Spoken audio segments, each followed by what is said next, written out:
But my philosophy is very simple. When you see something that is not right, not fair, not just, say something, do something, get in trouble, good trouble, necessary trouble. Strength and solidarity. The strength and solidarity. Divided is our nation, combating and fighting hatred. The mission, should you choose to accept it, is fighting racist. Psychology is just a space where we run in our simulations. We load you up with the tools, then we plug you into the matrix. So have a seat on the couch, now tell me your situation. Take a look in the mirror, be honest, just who you facing. Marginalized as a youth, what challenges were you faced with? Feeling you wasn't equal, told that you wouldn't make it. Your ID isn't real, got you constantly trying to fake it. Hiding behind masks in the closet till you can't take it. Getting harder to breathe, someone choking you on the pavement. Unspeakable violence attacking you cause you Asian. Accomplices we accomplish through collaboration, engaging, educating, evaluating one another, liberating the future of all our sisters and brothers, empowering, elevating all communities of color. Strength and solidarity.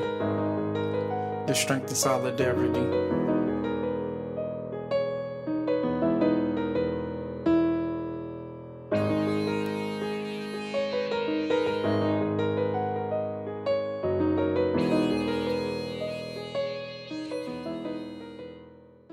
The Strength and Solidarity podcast is a conversational piece that invites scholars, community activists, leaders, artists, and entrepreneurs to discuss their work as accomplices in cultivating cross-racial ethnic solidarity. Hosted and produced by Pooja Mami Dana and Dr. Dana Demanari, our podcast team also includes our podcast interns, Alexis Rios and Petra Zabroga. The Strength and Solidarity podcast strives to engage, educate, evaluate, and empower communities of color one episode at a time. Our guest today features Hanif Fazal. Hanif is the co-founder and managing partner of the Center for Equity and Inclusion, CEI. CEI is a specialized consultancy that provides support to organizations and leaders interested in building capacity to advance equity and inclusion throughout their operations, culture, and services or programming. For over 20 years, Hanif has developed and delivered innovative equity and inclusion programs across the corporate, education, philanthropic, public, and nonprofit sectors. Hanif spends most of his professional time speaking, training DEI professionals, and coaching executive and executive teams. He currently lives with his daughter in Portland, Oregon. Additionally, Hanif just wrote his book, An Other World: The Fight for Freedom, Joy, and Belonging. We are going to share the link of his book in the episode description, so please be sure to buy his book. Hi, Hanif. Thank you so much for being here today on our podcast, Strength and Solidarity with Dr. Donna and I. We're so excited to have you here today. Hello. Thanks for having me. The first question that we like to ask our guests is if you could share with us about your journey in your chosen career path. Yeah, let me maybe so over the last 25 years, in one way or the other, I've been in the equity and inclusion space. So in the beginning, in the early part of my career, and it extended for quite a while, I was doing direct service on the line, grinding it out with kids, families, communities in education, social work, and nonprofit sectors, and really working with some of our most marginalized communities, helping them navigate systems that were just really never meant for them to thrive in, and watching them and supporting them supporting them as they really kind of struggled and try to figure out how to navigate this. And over the last 10, let's maybe say 10 plus years or so, in particular, the focus for me changed a little bit as I took on co-founding the Center for Equity and Inclusion, and as a managing partner there, my work kind of shifted more to a more direct D&I focus. So working with organizations, education systems, large corporations, systems and networks that actually served impacted the communities that I once worked directly with, and working with them on trying to figure out how they infuse equity and inclusion into the DNA of how they operate. And so for us, we really wanted to figure out, is there a way for us to transform the way organizations, whether they're education districts or whether they're an nonprofit organization or for-profit, whatever it may be, is there a way to transform the way that they do business and the way they operate internally, and then consequently how they serve the communities that they're charged to serve, and most importantly for us, serve them in an equitable and an inclusive manner. So how do you kind of transform the way they do business in a lot of ways and the way they work together? So that's been kind of 25 years of work that's kind of spanned in lots of different ways. And all of that's actually led to my current path, which is I'm still working in the center and doing the work there, but also an author now. So first book is dropping, and the book, Another World, is really a culmination of that work and maybe an extension of that work, but also I wanted to really infuse and personalize that the book with what it means to be in a brown body, actually, in the United States, both as a father, as a person trying to drive equity and inclusion work, as just a brown man in the world, all of that. So that's a little bit of the career arc and path in a short bit. But it sounds like you've been doing this DEI work long before this whole DEI, thing exploded, right? It exploded around the pandemic times. And so I'm really curious as to what was that process that really got you interested in, doing this DEI work. And what was it about that was, pertinent for you? And that's important for you as a brown man. Yeah, because I think it's more than just, for me, I would say that we started the moment for me was actually when I was 16, believe it or not. So when I was 16, my family system kind of broke down.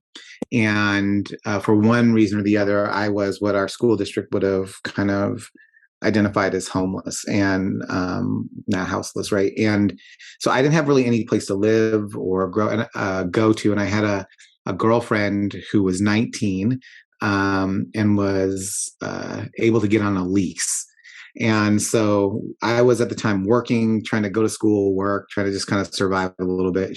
She was, and to kind of date me, we were both making $3.35 an hour. So you can kind of guess how old I am at that age. So that situation, what that did is it landed us in a housing complex in downtown. I live in Portland, so downtown Portland, Oregon. And it was a very large, underserved kind of housing complex. And it was a really not an unbelievable experience in so many ways. I had always kind of grown up in poverty and kind of struggling in one way or the other. And when I got to this complex called the Civic, it was transformative in so many ways, because I everywhere you looked, people were just trying to survive. So whether that was the drug dealer across the way, whether it's prostitution in the hallway, the homeless all around you, like no one was saying like I never was saying, one day I'm going to make it out of here. One day I'm going to own this apartment. Like there was no such thing as kind of one day. Everything was really about, how do I survive today? Yeah. And being in a space like that, in a space with people who are struggling like that, had such a deep impact on me. And one of the impacts that it did is it seeded in me, I think at a very young age, a kind of a curiosity around, what does it mean to thrive in space? Like what happens in space, and who gets to thrive in space and who doesn't get to thrive in space? And why is it that so much of this is just really predictable? And so I had this like very intense experience of being in these spaces where there was the thought of thriving just wasn't there. It was just really surviving. And over time, that really shifted my thinking around that. And simultaneously, when I was in the Civic, I was also in a predominantly white upper middle class suburb in Portland called Beaverton. And so being with a name like mine, looking like I do, in the brown skin and all white, kind of like, that was also something that had a tremendous impact, in which in an odd way, I would say this, and I really believe it, like my experience around my identity and specifically racial identity, it was much more of a traumatic experience going to Beaverton High School than it ever was living at the Civic. And so in both of those experiences, I think what I left was an understanding that we have built spaces and systems that not really have been really built for all people, right? Mm-hmm. And when we build systems exclusive of certain groups, those groups are trying to figure out how to survive and thrive and all of that. So all of that is kind of that, those early experiences is what had kind of catapulted me into the education and the social work stuff. And over time, what started happening is I just kept seeing the same situations, the same stories. And it became, it's to a point where you can give me a skin color and a zip code, and I can tell you with a high degree of predictability what's going to happen to that kid, right? So that really is what spawned the interest. And so when we started the center, we weren't using D&I wasn't a term at that time. It was really still just diversity work, those kinds of things. And it was really this kind of deep commitment to trying to figure out how do we create spaces where people of color and folks who hold other marginalized identity can really thrive. And being a professional in spaces in which that my experience, I never considered really, as part of the final push into that direction. So those things all kind of, it's why it's to me, it's as much just, it transcends kind of important work to me as much as it is just like the purpose for me, or a big part of my purpose in life, really. Thank you for that. Thank you for sharing your experiences. Yeah, I've always been inspired by you without like officially meeting you, just like through, coming across you and your work through social media. And it's such an honor to like hear your story and like just have you here today with us. I'm so inspired by you, and I'm so excited to read your book. And I just want to say thank you for everything that you do and everything that you're just doing in this world. And yeah, we need more leaders like you and your team. Mm-hmm. I'm a little I appreciate that. Thank you. I get a little self-critical all the time and all that. So it's cool to hear when your work's landing and things you're saying is resonating. So thank you.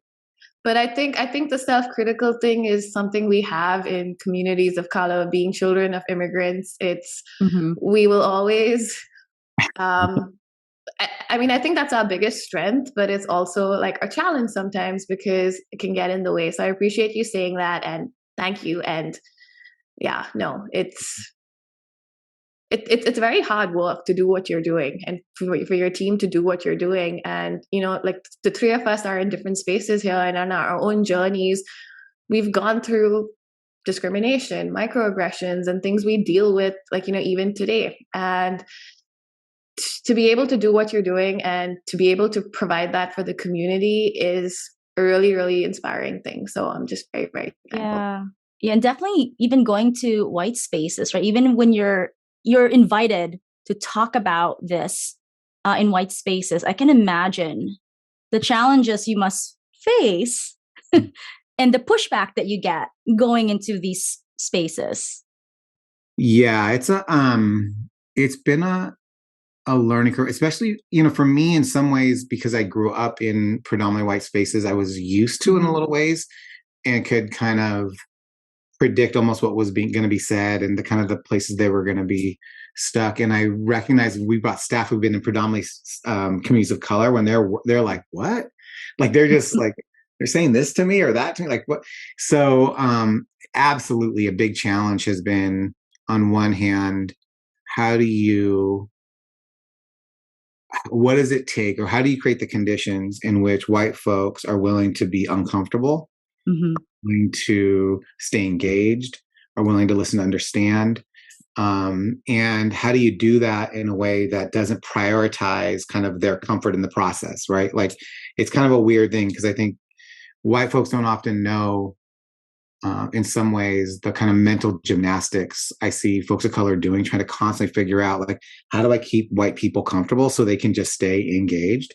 And so it's a kind of a tricky thing when we're working with white folks around, like, hey, I can't perpetuate some of the patterns here of keeping you comfortable and prioritizing you and centering you in everything we do. At the same time, I need to figure out then how do I keep you engaged without alienating you? And how do I support and build a process through which you can get white folks can get more and more comfortable with discomfort, right? Yeah, And yeah. willing to stay engaged in it. And it is super difficult work for sure. Do you have white folks in your team? Yeah, absolutely. And that's a big part of our work. So, so much of our work, one of the things, and part of why I wanted to write the book in some ways is one of the ways I think we've kind of slightly misstepped in our racial equity work is that we have kind of unintentionally centered white people in all of the work that we do.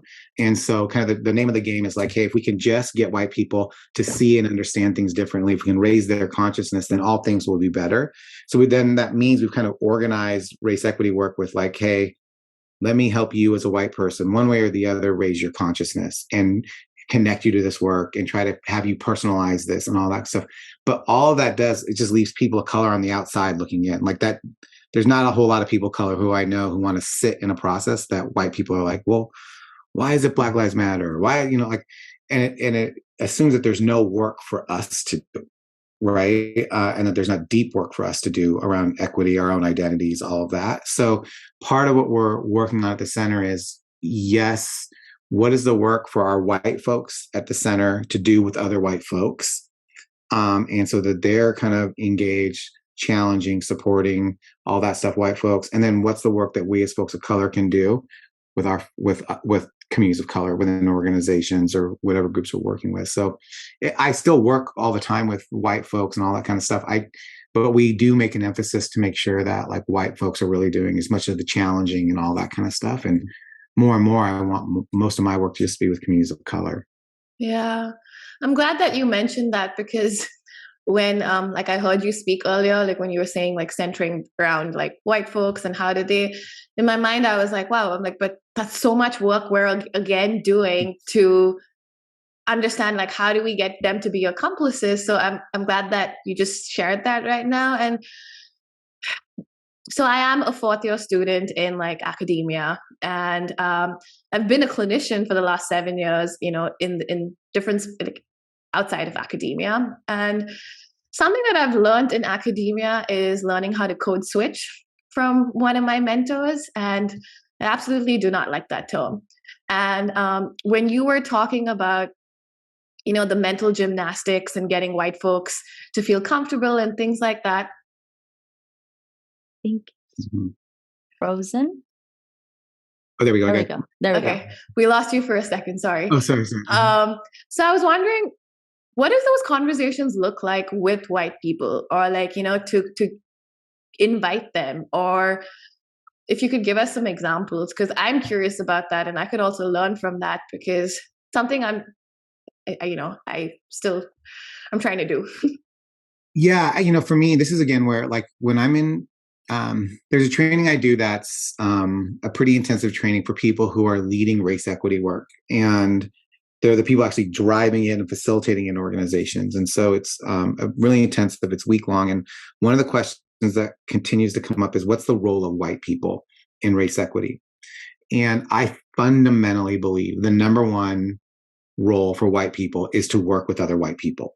Like, I think that's the bottom line, number one role, is that it is white people's job to get other white people conscious and on board with the conversation about race equity. It's not inherently our job, right? Our job is to figure out how to navigate white supremacy, how to work with how we are coping with white supremacy, how to deal with homophobia or sexism and all the other stuff that's in our own communities, or deal with Black and brown divides. There's so much work for us to do in race equity.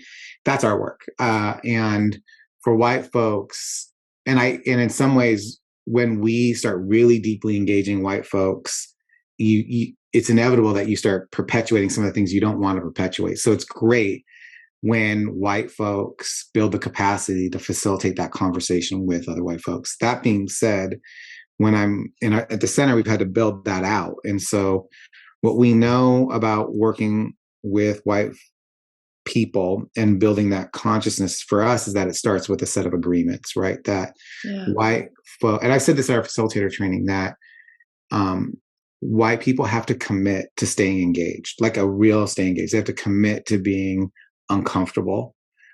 They have to commit to being willing to listen to understand. They have to commit to doing differently. So it's kind of like, at a base, is there a set of agreements that white folks are saying, like, I'm committing to going on a kind of a journey, almost like a identity journey that has me really reflect on how I've been conditioned to see the world, right? What's my cultural conditioning here? So when we've seen it done well, there's someone I work with who does just amazing work with white folks. She's a white woman, and her kind of commitment in life is to say, like, okay, the best way I can deal with white people is the best way I can support people of color is to deal with white people. Because if I don't, people of color will have to deal with them. So it's been really cool to watch her process. And what she's created is like a 10-month scope and sequence that she works every month with folks on just everything from how do I identify racially, what is whiteness, and how does that show up in me and in the spaces I'm in? What's my role as a white person in decentering whiteness? How do I challenge other white folks? And so the thing about white people that I've come to really understand, and this is a generalization, but one that's not, to me, a stereotype. It's really like it tends to be a central tendency of white folks, is that white people tend to not talk about race with other white people. They tend to talk about, they might talk about it in generalities, like George Floyd, oh, isn't that really horrible, all that kind of stuff. But at the dinner table, they're not saying like, hey, I'm noticing that white folks in my organization are doing this or that, or wow, whiteness really showed up today on this, or they're not talking about their identity as white folks. It's almost as if being human they'll identify a million other ways other than just racially. Like identifying as a white person is hard for white folks to do. Now they'll identify someone else as Indian, Mexican, this and that. But and so I think part of good work with white folks is trying to help them figure out, what does it mean to be white? Like, what does that actually mean? What is the culture of whiteness that I'm a part of? And how is that serving me and not serving me? Where am I getting the privilege out of that? But also, where is it impacting me? How do I decenter it? So I think, to me, good work with white folks takes time. It's not a 1-hour talk or any of that stuff. It is a process. It's going through like any identity process. Definitely. And not to decenter our conversation on whiteness. And I completely agree with you in terms of, it's a privilege, right? To not have to talk about one's race, to not talk about race and racism and experiences of racism. That's a privilege. But I actually honed in on what you were. Oh, did we freeze again? Yeah. There we go. You're back. Yay. Okay. Are you good? Can you hear me? Yeah, I'm good. I was actually honing in on what you were saying in terms of that whole relationship between Black and Brown, and that these communities have their own unique experiences, right, with racism, and that sometimes those experiences could lead to those communities clashing with each other. And one thing that I really love in the post that you posted in your Instagram was this whole notion on the fear of being a true accomplice, being a true ally with other marginalized, other folks of color, is that we have this rational and legitimate fear, that we work hard to get to where we are in life. And if we were to help out another person of color who is being thrown under the bus, that could be us, and we're throwing our reputation, our livelihood on the line there. So I am just really curious what your thoughts are in terms of this. So how can we do a true solidarity, a true, allyship type of work if there is this legitimate rational fear that is there? Yeah, to me, what you're bringing up is the most critical work that can be done in race equity, period. Like I don't think there's any more critical work than to be asking, are we really a community of color? And what does that actually mean, right? And then how do we leverage that to make it, to actually shape it? And one of the ways that white supremacy has always operated and been successful is kind of by dividing and conquering. It's putting everyone in their corners and said, okay, I've got to kind of protect mine, look out for mine, all of that. And so it's part of why I wrote the book, because the book is really, it's written to people of color, and it's the only people in the book. I think there's 2 white people who show up in the book. But it's all about, what does it mean for us as folks of color to really be in relationship with one another and invest in one another's success? And what happens when we hold each other in a particular way, and what happens when we fail to hold each other? So in terms of what you're talking about, I'll speak about it from a brown experience and what I've noticed in brown folks. And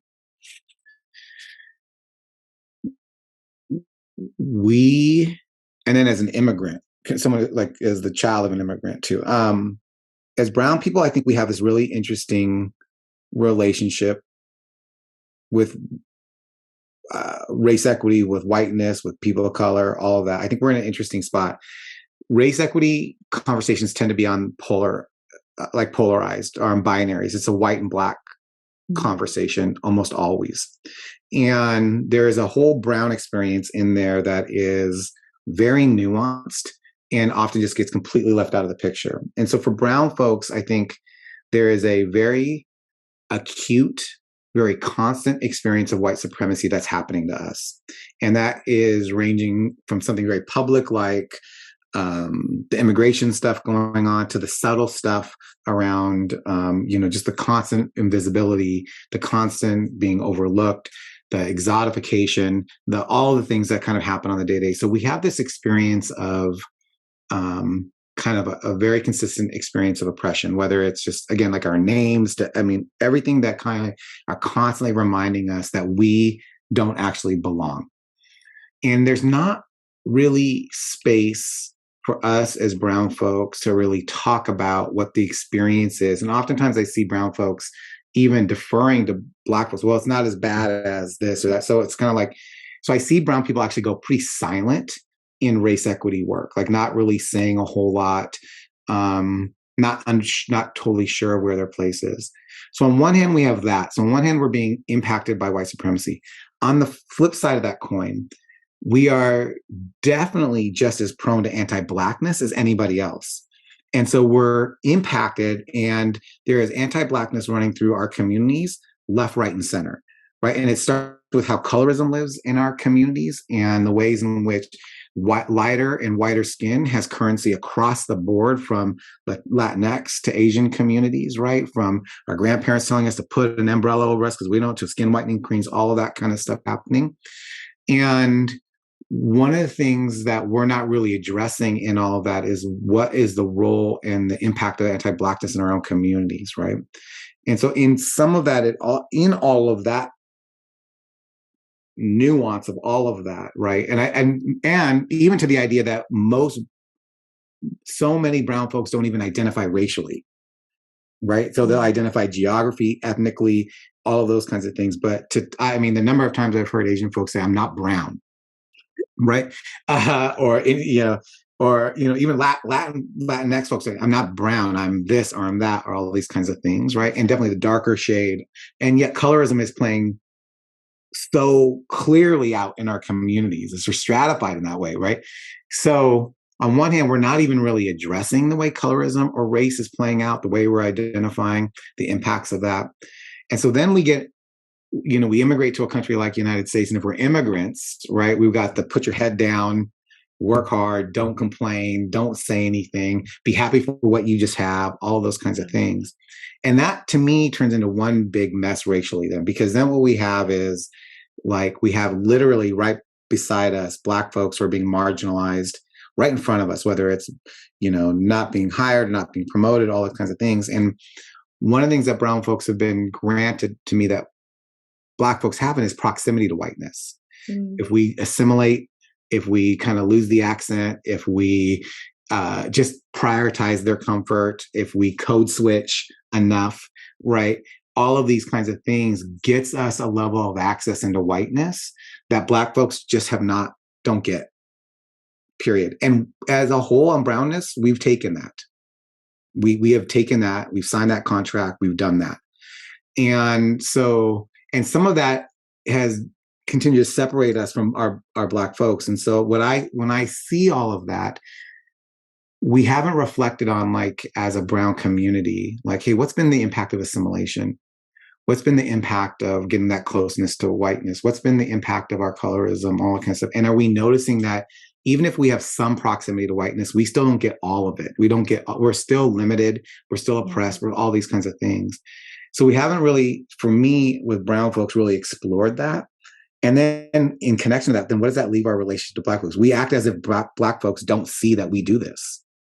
We aren't fully aware that we're not, right? And so in all of it, it's a massive miss, because white supremacy doesn't have to do the work for us anymore. We're dividing, we're doing the work, right? And so when you mention, like, hey,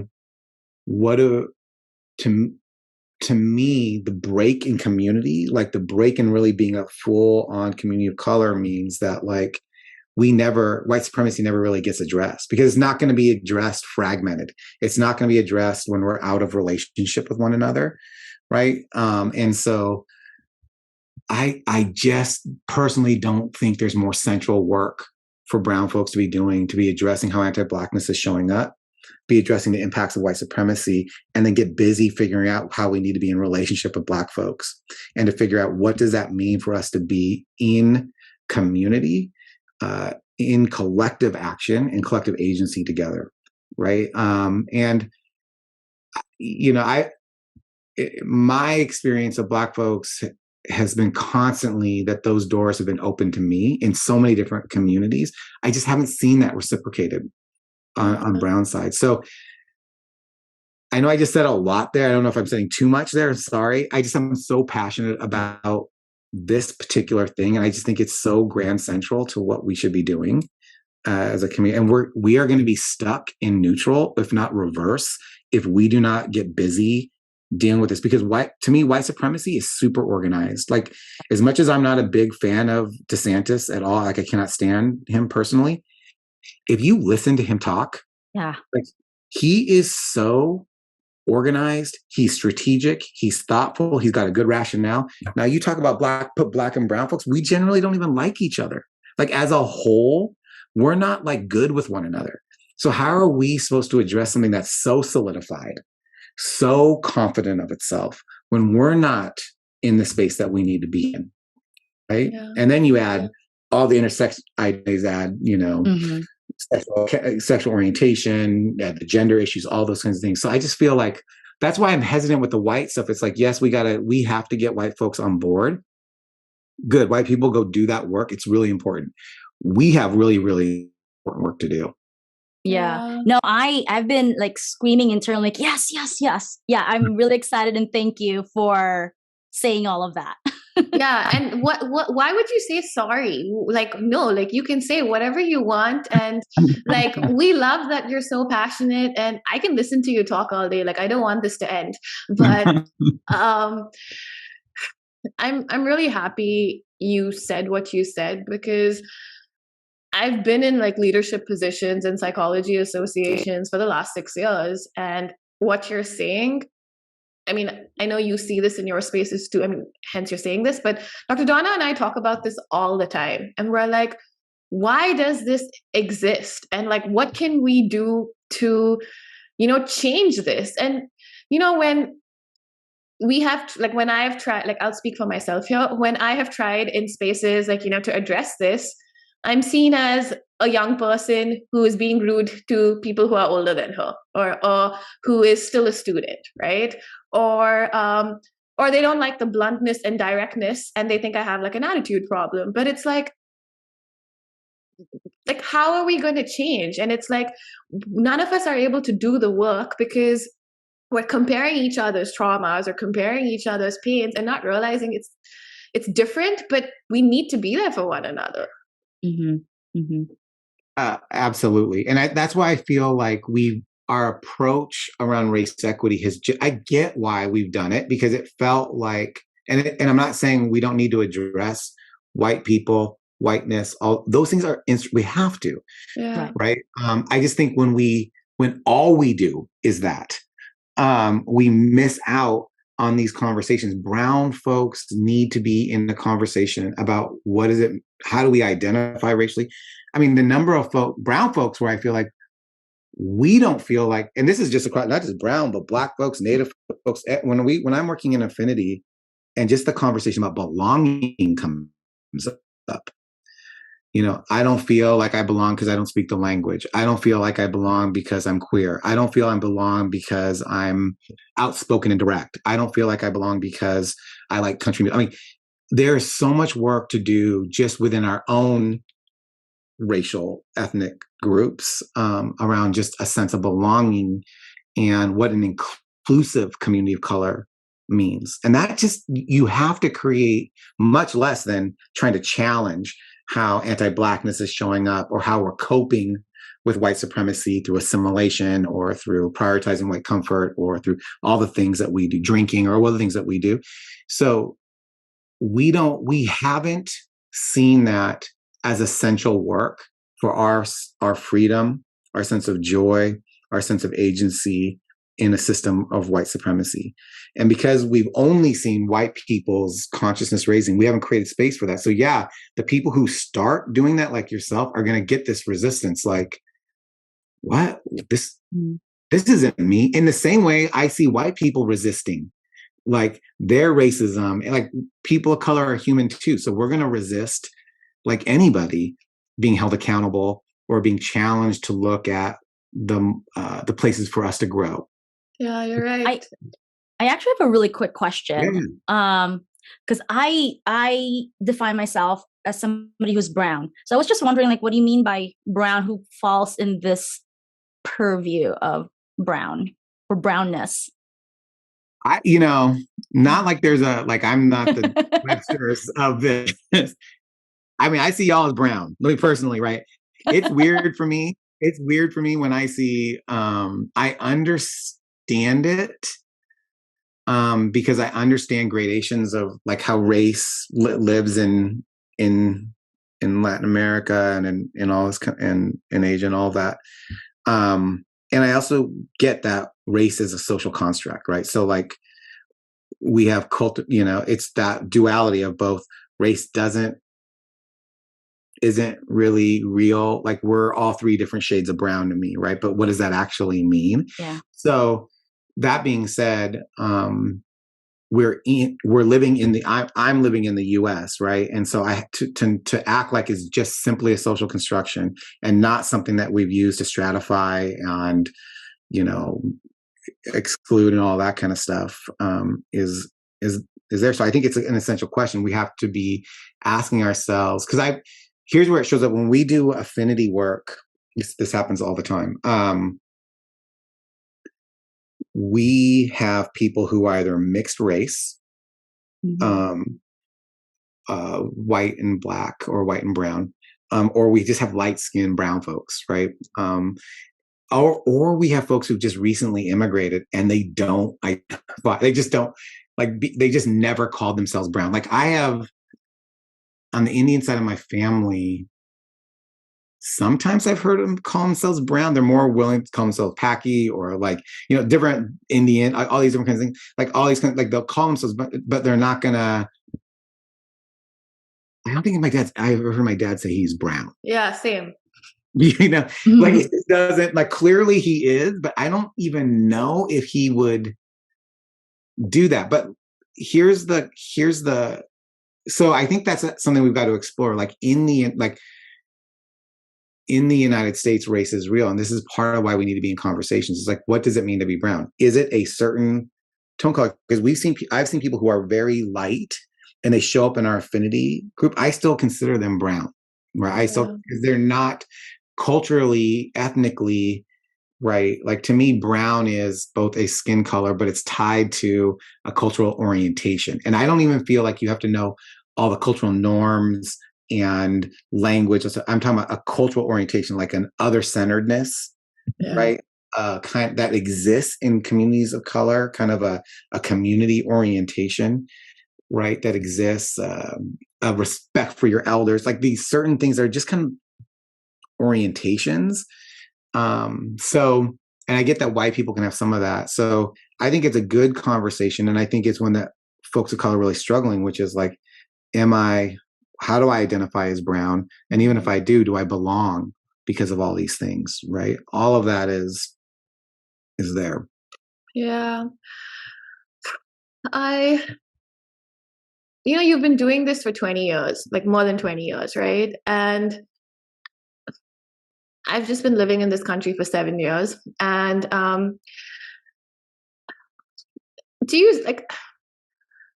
I see some progress happening, right? Like within brown spaces where some changes happening of like, okay, let's talk about anti-Blackness. Let's kind of get this conversation going. But I guess what I'm trying to ask you is, I'm sorry, I'm like confused, is in your many years of doing this, do you see that progress becoming like increasing, or has it still been stagnant?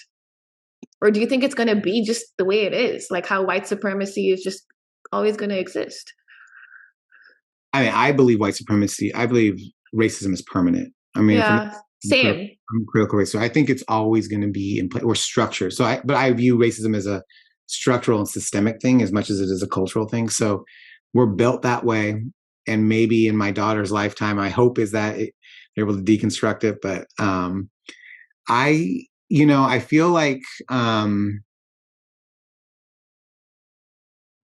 are we improving? Yeah. Like, my favorite quote of all time is by Malcolm X.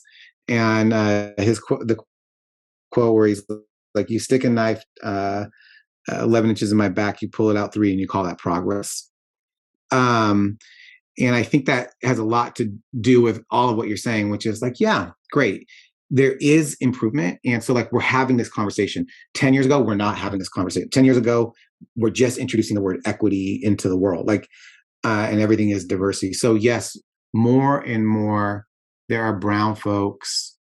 And I think coming out of this younger generation who are saying, hey, wait a minute, right? Like, what is this thing called anti-Blackness? Are questioning everything from not just race, but to gender identity. All of these things are really challenging identity and how it lives. And we have increasing access to diverse perspectives and diverse ideas. Like my daughter, Amina, has the perspective that she has is just so fundamentally different. I mean, we were in a Starbucks. This is my, and I was like, we were in a drive-through at a Starbucks like 6 months ago or something like that. And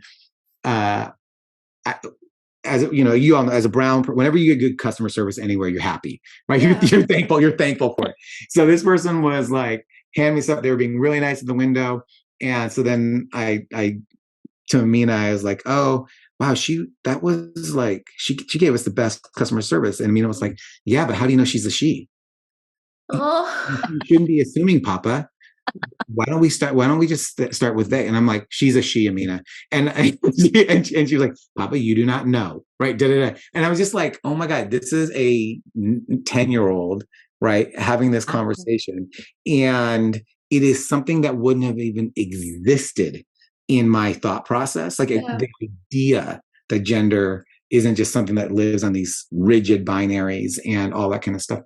So yeah, things are improving. And ask trans folks if they're feeling super included, super safe, super all these kinds of things in the world today as brown folks. So it's kind of that quote, it's improving, it's getting better, and the knife's still this far in our backs. And so to me, that's just more urgency around the work, which is like, wow, we have so much more access to these different perspectives, so many more mediums to get these perspectives out there. How do we be urgent about these conversations? And I think it requires a level of strength you're experiencing kind of challenging our own communities around this stuff, it's to not kind of back down, but to kind of say, like, okay, like I'm going to keep pushing this conversation forward. Yeah. And he comes on board with me with it. So yeah, we need strength and solidarity. For sure. I like your daughter. Huh? Your daughter sounds badass. I'm subjective, but I think she really is. She's I've seen posts of your daughter, and first of all, I love her name, and thank you for sharing that story. And yeah, it's amazing to see how much we can even learn from generations who are younger than us and who can teach us. And age is just a number always. Well, it teaches, like, Amina, aside from giving me purpose as like a father of color, and like really, Amina, I'll always be, she's obviously the biggest blessing in my life ever. And she's given me purpose. And she's also helped me give me understanding. Like, I'm able to we've been talking about race for a very long time. And it's helped me understand that, like, wow, you don't have, if I can be engaging a 7, 8, 9-year-old, and they can begin comprehending the impacts of race, right? Both as it shows up in our language, to identity, to even some systemic things that she can show, like, why aren't there characters of color? Why are we watching? I just noticed when we watched this one Marvel movie, and she was like, there are no women in this movie, and there's no like women of color pop out. Like, why? Right? Like, if an 8-year-old can grasp that concept, right? Like, and that gives me a little hope. Like, Amina is very hopeful. Yeah. There's a whole generation that is seeing the world and experiencing the world and being challenged to think about the world that they're in. I feel like when I was growing up, I was just an unconscious consumer of culture, just consuming it constantly and just in an unconscious way. And I think we can learn to be more critical, conscious consumers of culture. And I think this generation has the opportunity to do that in ways that our generation just didn't. Yeah. And I mean, you're right. Like, I was born and raised in India, and like my dad moved to the US when he was 20. So I'd keep coming back and forth. But I also had the privilege of studying in an international school. So I was exposed to different cultures from a very young age, socioculturally, right? But it's, when you were talking about like Amina and like the younger generation, it also goes back to like the nurturing of like what you're also instilling in your parenting and like the community you're making her part of, which goes back to our original discussion of this, where it really starts with you first, and then it starts with your family, it starts with your community, it starts with your workplace. So I feel like that's what you're doing. And I really hope that you make her start doing these talks with you, like, where like you go to these companies and she's co-hosting it with you, because she'll steal the spotlight. Yeah, like what more? She'd be happy to steal the spotlight. Like, what more better like audience to learn from than someone who is young and who speaks that truth? So I don't know if you're already doing that with her, but I hope you do. Love it. Yeah, she's definitely what's possible. What's possible for sure. We should have invited her on the podcast. Oh, that's a good idea. We have all kinds of conversations about gender and race and this and that. And it's part of the book too. So in the book, there's a whole piece on my relationship with Amina, and it ties into my relationship with my mother. And there's a constant compare and contrast, not in a bad way, but also kind of just noting how, as parents, it does start with us. And it's also noting that not all parents are set up in the same way. So like my mother, who was, working at a 7-Eleven, raising 3 kids, trying to survive, all this kind of stuff, didn't have access to the language and to all these kinds of things. She was just trying to get us to survive, and she instilled so many foundational things in us. And so then it does start with us, because then it's like, hey, what's my responsibility as a parent, right? How do I build off of the foundation my mom gave me and add even more? And what will be Amina's responsibility, all that. And I think it's important, especially as parents, because again, here's the progress and here's where we step back. Like, our kids have more access to perspectives than they've ever had. And at the same time, we're segregated as we've ever been as a country. something like 80% of white people still live in predominantly white communities, right? And so what are white parents doing to ensure that their kids are exposed to multiple perspectives and different life experiences? Are we making sure as parents of color, that our kids are feeling good about their identity, feeling like being brown is beautiful, like your hair is the way it needs to be, all these kinds of things, like that you can be just as smarter, all these things. And so there's so much work as parents for us to do to kind of build that next generation up. Do you give talks at like universities and like things like that? That's kind of what so like forever the work's been at CEI and so now with the book, it's been like, that's what we're trying to do, is push me out now out there. And it's where I'm feeling like the book is really a culmination and an extension of the work. Cause it's been like, I wanted to write, when I wrote the book, I wanted it to be nuanced. So like I couldn't get published initially around the book because all the publishers wanted was a very linear book that was like the 5 steps to DE&I, or the 7 principles of, and I kept telling the publishers, like, nobody actually wants to read that book. It's like a very boring book. I would read it because I have to, but I'd be like pained the whole time I was reading it. And so instead I wanted to write a book that was more nuanced and was told in story and brought in diverse relationships that I'd been navigating, over the years of experience. Everyone from, people dealing with being undocumented, to incarceration, to Black women moving up in the corporate world, to Asian women and experience of exclusion, like all these different experiences that have happened. I wanted to write it in a story format so that people could see what's an equity journey. How do you start from like this place of survival and then assimilation, and what's it look like to kind of disentangle yourself from that? How did I cope? And then where do we find joy as folks of color, which is going to be in that solidarity, right? And in that is parenting and parents. So there's a whole thing with me and Amina and trying to raise a daughter of color to feel like, what's it like to try to raise a young girl of color to feel confident about herself, to feel like she has standing in the spaces that she's in, to feel like she has agency and value and worth, in a place that's constantly kind of trying to impede those kinds of belief systems, or create obstacles around that. So I wanted to kind of map both where I fell apart and where I wasn't able to do it, but then as an adult, how to do that. So I mean, I would love to chat with your team more offline, because we would love to like promote your book like at an APA event through Division 45 or the American Psychology Association. And more so, I was asking for my school because we have an intercultural awareness development class, and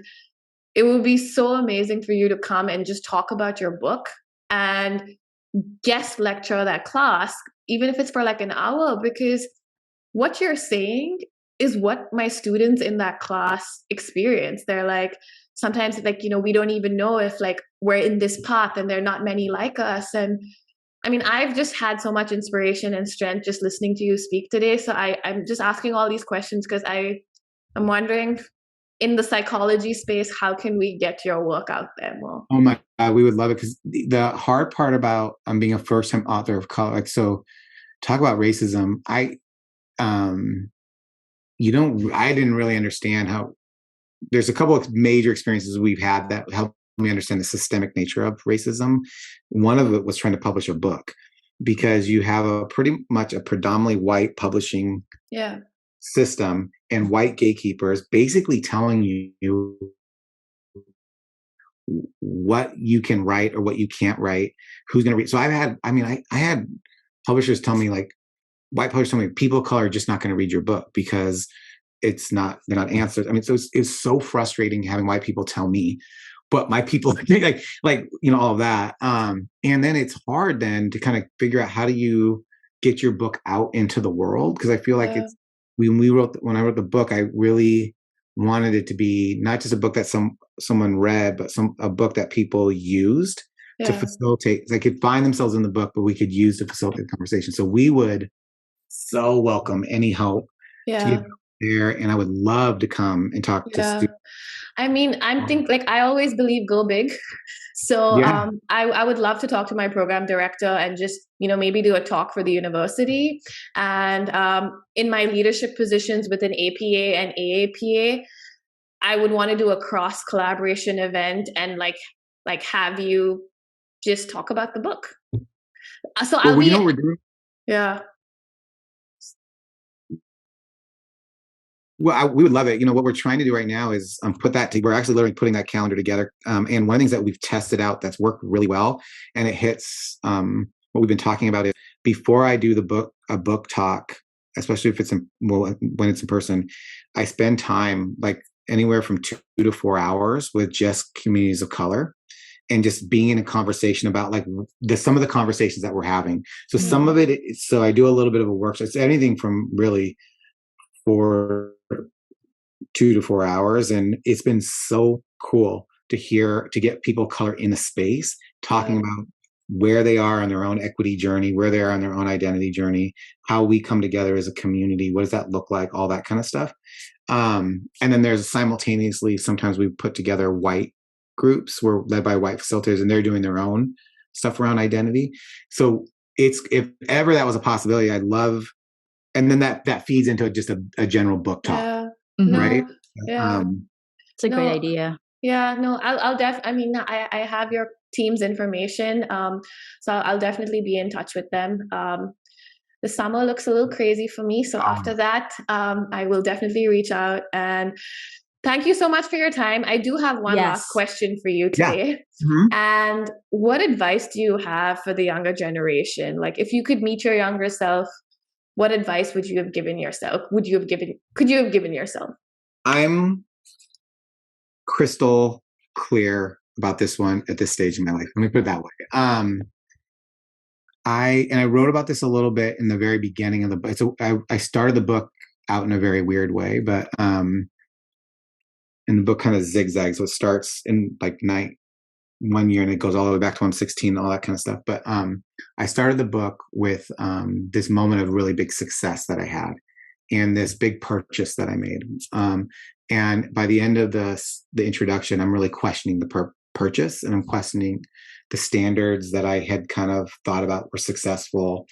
And I'm still feeling like I'm surviving all these kinds of things. And so one thing about the book was that it was actually a pretty healing process. 2.5 years to write the book. And it, my therapist was right there with me the entire time. It was a really very healing process, because part of what you do, and you don't know the order of your book, so you kind of pull yourself back, and all of a sudden you can start seeing these patterns play out in all kinds of ways. And by the end of the book kind of came together in the process, if that makes any sense. Like where it started is not where the book ended. And in that, certain things crystallized. And to me, if I was going to say one thing, I feel like my mom would be proud of, and is proud of, where I've gotten to in life. And I've had lots of things of what people would say are successful one way or the other. I've done a lot of good work in the world.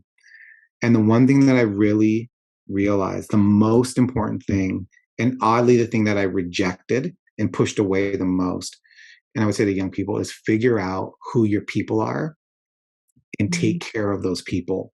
And by your people, I'm not talking about people you just relate to or people who are doing similar work to you, but I'm talking about who is that very small group of people to which you can bring your full authentic self to, and you will belong. Like, you will belong with those people. Who are the people who, and it's not just like the people who, like I call it, like, love you off a cliff, who just see the best in you. So like, when I think about my people, they're people who love me unconditionally, but will hold me really accountable. Like, they're the people who will push me to be my best and highest self.